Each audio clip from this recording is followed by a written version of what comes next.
Olá pessoal, vamos iniciar então a resolução de algumas questões de Química da Olimpíada Nacional de Ciências. Essa prova corresponde à primeira fase e foi aplicada no ano de 2022. Na primeira questão dessa prova, o autor nos diz que o filme A Teoria de Tudo, de 2013, mostra a vida de Stephen Hawking, um dos maiores cientistas do mundo. A obra retrata descobertas relevantes feitas por ele para a ciência, além da sua vida pessoal, como seu romance com a estudante de Cambridge, Jane Wilde, sua futura esposa, e a descoberta da doença motora degenerativa de Stephen, aos 21 anos. Numa das cenas do filme, na imagem abaixo, Stephen conversa com Jane no salão do baile de formatura e em um momento em que as lâmpadas de luz negra são acendidas. Ele diz olhando para os casais dançando: "Viu como a frente das camisas e das gravatas borboletas brilham mais do que os vestidos?" Jane responde afirmativamente e ele prossegue: "Sabe por quê, Tid?" "Sabão em pó?" Jane questiona. "Sim, a fluorescência dos ingredientes do sabão em pó captura a luz ultravioleta." Em seguida, o autor nos dá um conjunto de alternativas e nos diz que, sobre os aspectos abordados na explicação citada acima, assinale a alternativa correta. Muito bem, os aspectos abordados na explicação acima estão relacionados com o termo fluorescência, que foi dito para a explicação do brilho que a roupa tem em relação às outras partes da mesma roupa. Então vamos entender o que significa fluorescência e por que é que os autores da prova consideraram como sendo o item A o item correto para esta questão. Então, pessoal, para que vocês possam entender o que a questão está pedindo, é preciso ter em mente que fluorescência é simplesmente sinônimo de brilho. Então, quando a pessoa diz que o fenômeno se deve à fluorescência, ele está querendo dizer que a fluorescência causa o brilho que você vê na roupa. Professor, como assim a fluorescência é responsável pelo brilho que a gente vê naquela roupa? Vamos entender primeiro a parte fundamental. Você deve se lembrar que nas aulas você aprendeu que o átomo tem uma região central positiva e que você chama essa região central positiva de núcleo. Muito bem.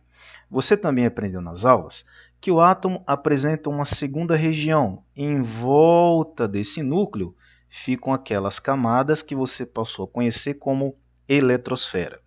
Nós também falamos que a eletrosfera mais próxima do núcleo, a camada mais próxima do núcleo, tem uma certa quantidade de energia que eu vou chamar de E1. A camada mais afastada do núcleo apresenta uma quantidade de energia maior e eu vou chamar para a gente de E2. Muito bem. Então, imagine que nessa camada E1 exista aqui um elétron que está nessa camada E1. Estou representando para você esse elétron de cor laranja, tudo bem? O que acontece, pessoal, é que se esse átomo recebe do meio externo uma energia, que eu vou chamar para você de EX, energia externa, se essa quantidade de energia externa for igual à diferença de energia entre essas duas camadas, vai acontecer o fenômeno que nós chamamos de excitação eletrônica. Professor, o que é excitação eletrônica? É quando esse elétron que estava na camada mais próxima do núcleo é jogado, é transferido para essa camada mais afastada do núcleo. Que legal! Esse fenômeno é o que nós conhecemos como excitação eletrônica. E ele só vai acontecer se a energia recebida do meio externo for igual à diferença de energia entre essas duas camadas. Professor, explica melhor para eu entender. Faça de conta que a energia dessa camada, faça de conta que ela vale 5. 5 o quê? 5 joules, por exemplo, de energia.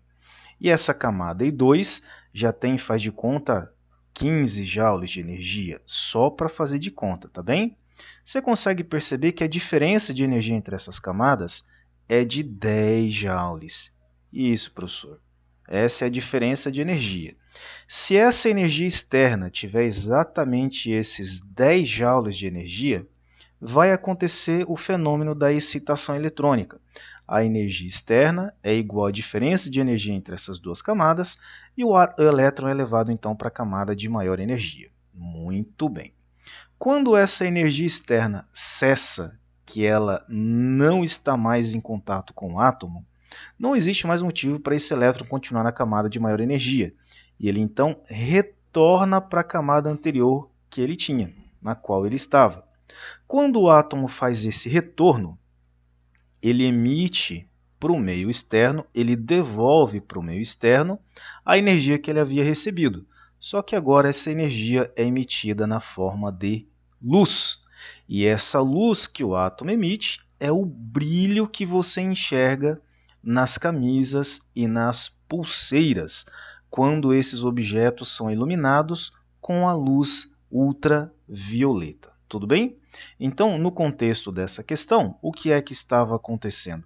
A pessoa estava vestida com uma camiseta, faça de conta que isso aqui é a camiseta que a pessoa estava vestida com ela, né, professor? Que a pessoa está vestida com a camisa. E uma parte dessa camisa, uma porção dessa camisa, estava pintada com uma tinta que era sensível à luz ultravioleta. Vamos imaginar que essa parte sensível era essa porção aqui da frente dela, né? É uma tinta que você não enxerga a olho nu, porque só é visível na luz ultravioleta. Quando a pessoa está num ambiente em que ela recebe do ambiente a energia externa nessa região da camisa, uma luz ultravioleta adequada, vai acontecer o fenômeno da excitação de elétrons. E quando os elétrons dessa região da camisa forem excitados, eles vão ir para a camada mais externa desses átomos, e quando você cessa a emissão de luz, esses elétrons retornam, fazendo essa região da camisa brilhar. Tudo bem? Por isso que nessa questão, as pessoas que elaboraram disseram para você que o correto é o item A. Tudo bem? Espero que você tenha entendido e até a próxima.